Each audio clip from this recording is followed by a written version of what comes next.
Okay, Tom, let's talk to Senator Marco Rubio right now, also running for president on the Republican side. Senator Rubio, welcome back to Good Morning America. You've called Mr. Trump's proposal outlandish, offensive, and unconstitutional.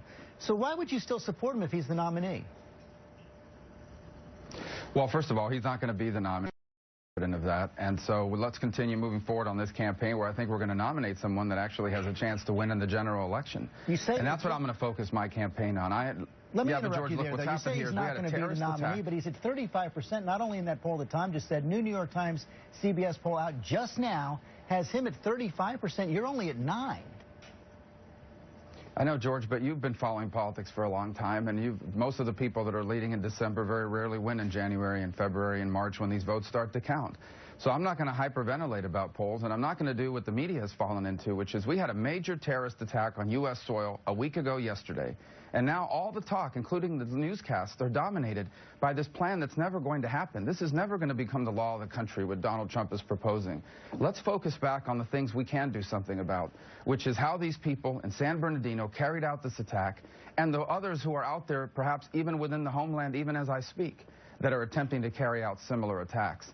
And so we need to refocus back here on the important issue of terrorism, particularly as it applies to attacks here in the homeland, because this is a growing threat, and we're not spending nearly enough time focused on that. On that issue, Secretary Clinton is making the argument that the whole GOP field is cut from the same cloth. Watch this.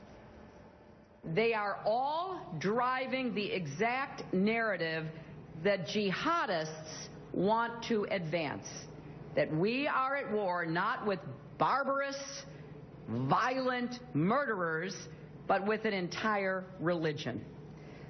This is a grave mistake. Your response?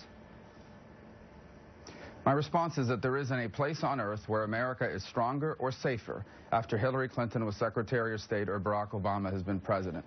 Ask them, what part of the world today is safer or more stable and America stronger after 7 years of Clinton and Obama in charge of our foreign policy? It really has no credibility to talk about these issues.